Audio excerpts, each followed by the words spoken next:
xeriscape. This type of landscaping is also at other cemeteries and desert landscapes such as Arizona.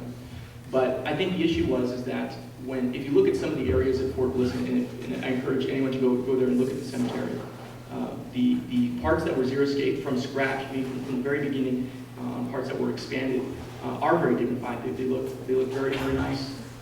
It is a very dignified resting place. Congressman Reyes himself is also a veteran, and actually his father-in-law is buried there at Fort Bliss National Cemetery, so it's something that he does take very personally as well. The issue is that they had transferred some parts of the cemetery, converted it from grass to xeriscaping.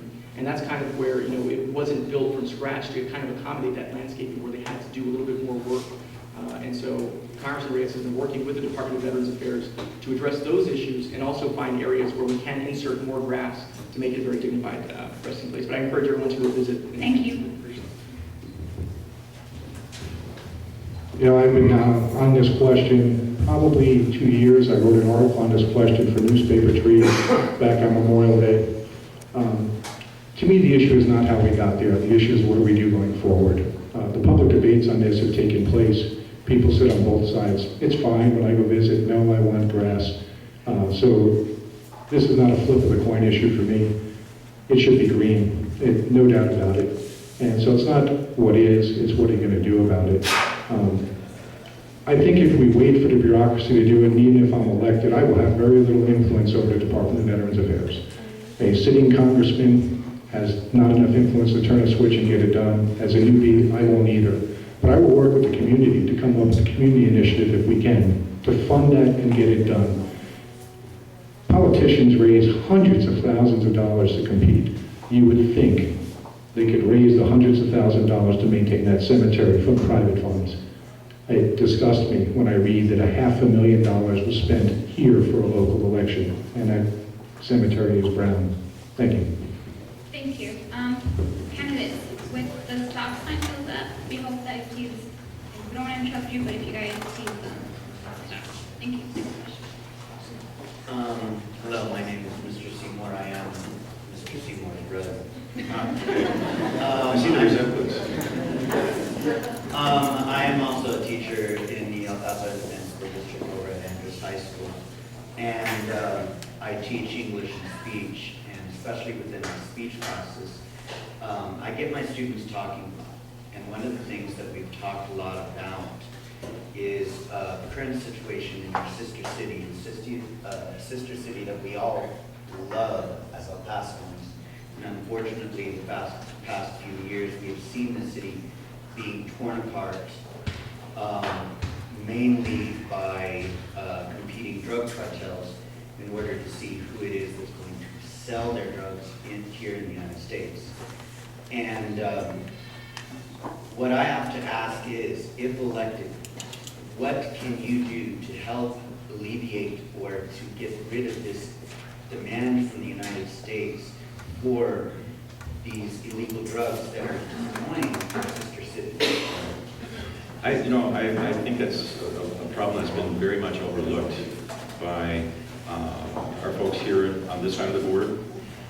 Years ago, we used to have a wonderful program in many of the prisons, in prison facilities, where they would do drug rehab programs for inmates. And I think that's something that needs to be looked at as far as treating those who have become addicted to illegal drugs.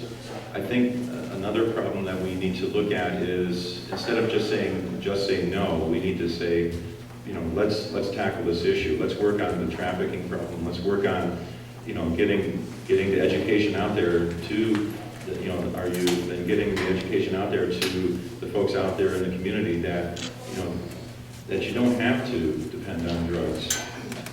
You don't have to be stuck in that lifestyle.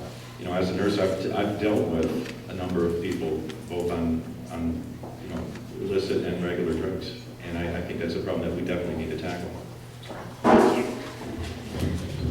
Sure, thank you. The increase in demand from the United States is something that's very concerning to all of us. There's more marijuana, more cocaine, more heroin, more methamphetamine, in the United States today than ever happened before. The scary thing is that the cartels, Mexico's a democracy, but unfortunately its institutions are very weak. And that's part of the reason why Mexico has been unable to address issues with the corruption, to really crack down on the cartels. And that's something that the United States and Mexico have been working on, is to give kind of Mexico the capability to really tackle this threat. The scary trend, there's been a lot of debate, obviously, on the legalization of drugs and whether or not that is something that would address the problem. What I always point out to folks is that the cartels have become so powerful now that they not only do business in the United States, but they do business all around the world. It just broke a couple weeks ago that the Sinaloa cartel, Chapo Guzman, is now the main supplier of cocaine to Australia. They're supplying cocaine to Europe.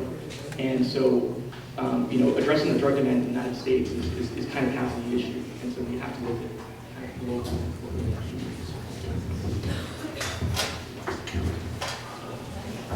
I'm going to do my best to answer the question as it was asked. The question was on the demand side, not the supply side. If you look at drug use in the United States, people laugh at just say no, but I'm looking at these high school students here today. For you, the answer is just say no. The problem is some of the addiction levels of the drugs out there today, crack cocaine, methamphetamine. It's not like when I was a kid and you smoked a little pot sometime, you didn't get addicted. These new drugs are addictive from the first time. So one of the answers is in your hands. Just say no. It's not cool. Don't do it. It'll ruin your life. Also on the demand side, our law enforcement efforts should be on the traffickers. The users need rehabilitation. It's the traffickers who move it. So you cut the demand by making it more expensive to traffic it, and you teach your children, and your children teach yourselves. It's not cool to become hooked on crack. Your life will end, and that future is not one you want. Go on the internet, look at the drug busts and the mug shots. Look at those people and imagine what they used to look like. Thank you.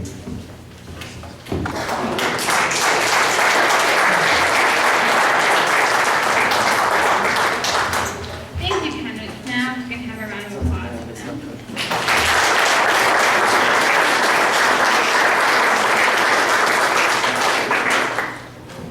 Candidates, thank you very much. We have a candidate for Lieutenant Governor here this morning. Linda Chavez Thompson is here. And so we're going to do a little bit of changing because she has a flight to take out. So thank you so much. And just so everyone knows, I want you all to, the students that are doing the timekeeping, I want them to show you the posters so that there's no mistake that the candidates can These see are the really good posters. posters. Would you stand up? These are really good Would you, the posters. timekeepers, stand up. Show your poster. You can't miss these. Round of applause.